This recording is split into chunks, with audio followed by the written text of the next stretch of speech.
When you picture Colorado, you probably imagine towering peaks, alpine lakes, ski slopes carving through pine forests, maybe a charming mountain town with string lights and craft breweries. But here's the thing, almost nobody lives there. The Colorado you are picturing, that is the empty half of the state. Nearly 90% of Coloradans live east of the mountains, clustered on the plains and along a single urban corridor that runs from Fort Collins down through Denver to Colorado Springs. The postcard, Perfect Colorado, the one that sells calendars and tourism campaigns, is a place people visit, not a place they stay. So why did the most spectacular part of the state end up nearly deserted? The answer starts with a decision made over 150 years ago.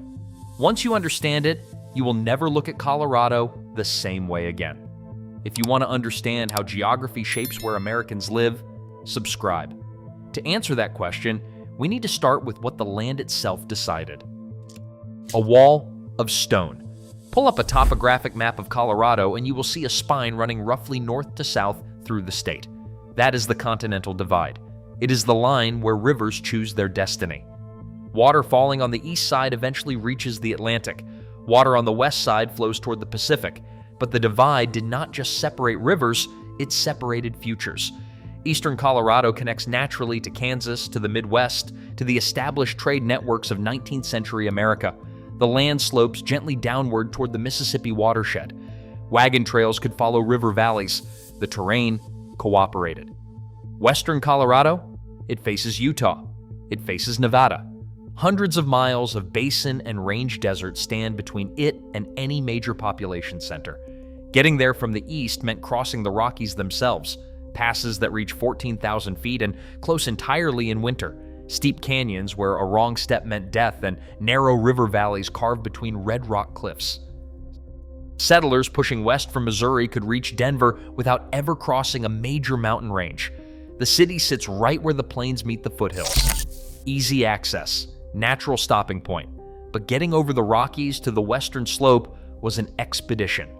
Pack mules, weeks of travel, perilous passes where snow could strand you until spring. If you survived that long, geography drew the first line, but geography alone did not seal the West's fate. Where the tracks went, the real death blow came on iron rails. When the first transcontinental railroads were being planned, the engineers faced a simple calculus. Laying track across flat grassland was cheap. Blasting through mountain passes, building trestles over canyons, tunneling through granite, that was ruinously expensive. So the routes hugged the Front Range and the Eastern Plains. It was the path of least resistance. This decision echoed across decades. Every major depot clustered along that eastern corridor, every supply hub, every warehouse. Towns along the tracks became cities, Denver, Pueblo, Cheyenne, just across the Wyoming border.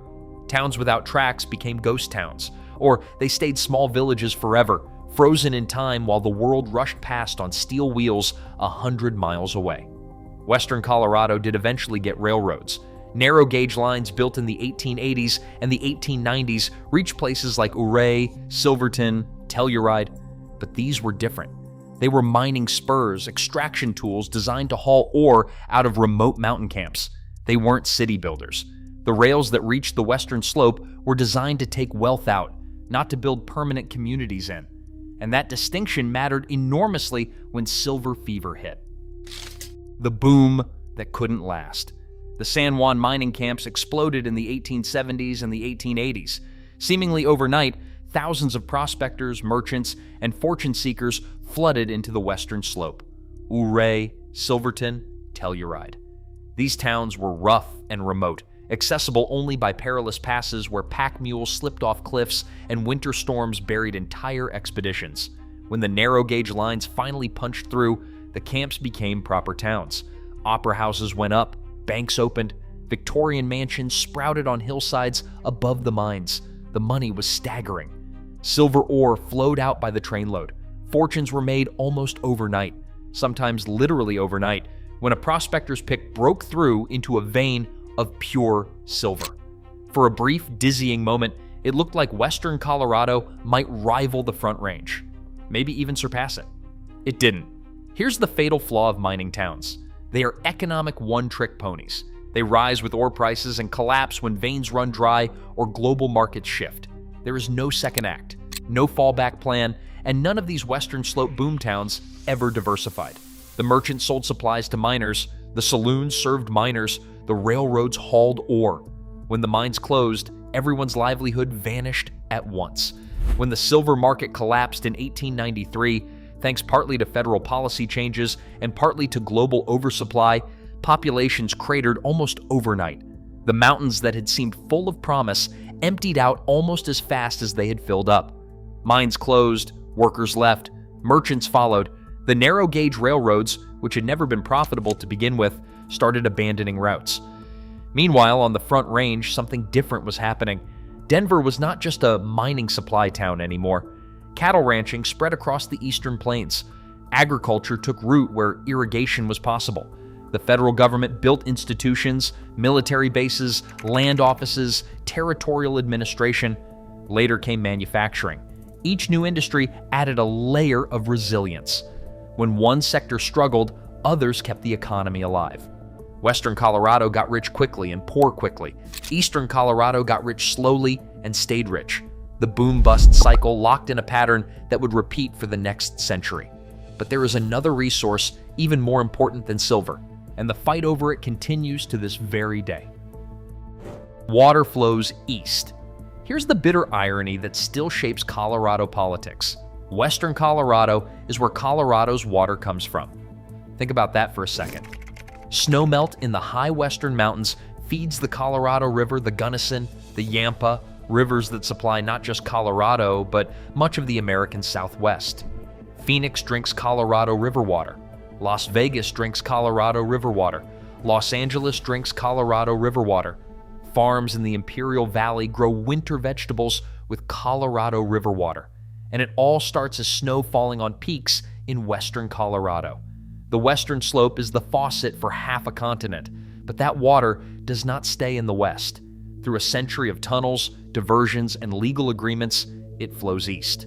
The Colorado Big Thompson Project, the Moffett Tunnel, the Frying Pan Arkansas Project, the list goes on. These massive engineering works punch through the Continental Divide itself, boring tunnels through miles of granite to carry western slope water to the Front Range. Denver, Colorado Springs, Boulder, and the booming suburbs around them drink water that falls on mountains 100 miles away. Water that should, by any natural logic, flow toward Utah and the Pacific. The western slope has the source, but it does not have the control. Fewer people meant fewer votes. Fewer votes meant weaker leverage when water rights were being divided up in courtrooms and legislative chambers. The allocation battles of the early 20th century set patterns that still govern today. The empty side provides the resource. The crowded side consumes it.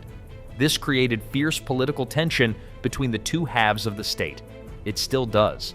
Every few years, another fight erupts over diversion projects, over river flows, over who has the right to water that falls from the sky. And every time, the western slope enters the fight outnumbered. So by the time the modern economy took shape, all the advantages had already stacked on one side of the divide. Everything falls east. The Front Range had accumulated everything a modern economy needs. Universities like the University of Colorado Boulder and Colorado State University and a dozen smaller colleges fed talent into the workforce. Military installations included the Air Force Academy, NORAD headquarters located inside Cheyenne Mountain, and dozens of defense contractors clustering around them. Major hospitals and medical research centers, corporate headquarters relocating from the coasts, and in 1995, Denver International Airport opened, instantly becoming one of the largest and busiest airports in the country. Each new institution pulled in more people. More people justified more investment. More investment created more jobs. More jobs attracted more people. Economists call this agglomeration, the tendency of economic activity to cluster and to self-reinforce. But you do not need the jargon. Just think of it as a gravity well. Once enough mass accumulates in one place, everything nearby falls toward it. The pull gets stronger with every addition. Western Colorado could not compete. It did not have the mass. A young person growing up in Grand Junction or Durango who wanted to become a doctor had to leave. There was no medical school on the western slope, An aspiring engineer had to leave because the engineering firms were all in Denver. A kid who dreamed of working in tech had to leave because the startups, the accelerators, the venture capital, all of it clustered along the Front Range. They went to college on the Front Range. They found jobs on the Front Range. They built lives on the Front Range. They met spouses, bought houses, and raised kids, all on the Front Range. The path of least resistance led east, just like it had for the railroads a century before. The talent drained east. The money followed, and the gap kept widening. But Western Colorado did not empty out completely. It found a different economic model, one that keeps the land full of visitors but strangely empty of residents. A playground, not a home. Today, Western Colorado's economy runs on tourism, outdoor recreation, ski resorts, and energy extraction, including oil, gas, and coal from the western basins. These industries have something crucial in common. They use enormous amounts of land, but they employ relatively few permanent residents. A cattle ranch might cover 10,000 acres and employ 3 people. A ski resort uses an entire mountainside and hires seasonal workers who leave when the snow melts. An oil field sprawls across a valley and runs mostly on automated equipment monitored by a handful of technicians. Land-intensive, labor-light. That's the Western Slope economy in 4 words. Think about what that means in practice. A ski resort town like Aspen or Telluride might swell to 50,000 people on a holiday weekend. 50,000 people cramming into restaurants, riding lifts, filling hotel rooms, and queuing for coffee at 7 in the morning. The streets feel packed. The lift lines feel endless. You would swear you were in a major city, but the county those towns sit in might have only 10,000 year-round residents, sometimes fewer. You can stand in what feels like a crowd in a place that is statistically almost empty. And here is the strange part. This paradox is intentional. Local leaders actually reinforce it. They market uncrowded landscapes and rural quality of life to attract visitors. That marketing works. Visitors come, they spend money, they post photos, they tell their friends, but they do not stay. Why would they? The whole appeal is that it is not crowded, and it is only not crowded because nobody lives there permanently. So the permanent population stays low, which preserves the uncrowded feel, which makes the marketing more effective, which attracts more visitors who also do not stay. It is a self-reinforcing loop, and it works beautifully for tourists. For locals, not so much. Meanwhile, the locals who do remain face a brutal squeeze. Vacation homes sit empty 11 months a year. Short-term rentals convert apartments that workers used to live in. Housing prices skyrocket beyond what a ski instructor or restaurant server or lift operator can afford. The people who make the tourism economy function get priced out of the places where they work. The economy needs people to visit, not to stay. Western Colorado became a playground, not a home. But here is where the story might flip, because the very thing that emptied Western Colorado could become its greatest asset. The source fights back. Climate projections show the Front Range getting hotter and drier. The Colorado River, the river that supplies much of the Southwest, is already overallocated. More water is legally promised to users than actually flows in the river. That math does not work forever. Lake Mead and Lake Powell, the giant reservoirs that store Colorado River water, have dropped to historic lows. You've probably seen the photos, white bathtub rings on Red Canyon walls where the water used to reach. Drought is no longer an occasional crisis. It is the new baseline. Suddenly, where water originates matters more than ever, and Western Colorado sits at the headwaters. If prolonged drought forces hard choices about who gets water and who does not, the political calculus could shift. The handful of rural Western Slope counties, the ones that have been outvoted for a century, might find themselves holding cards they never had before. The land that was too empty to matter in state politics might become the most strategically valuable real estate in Colorado.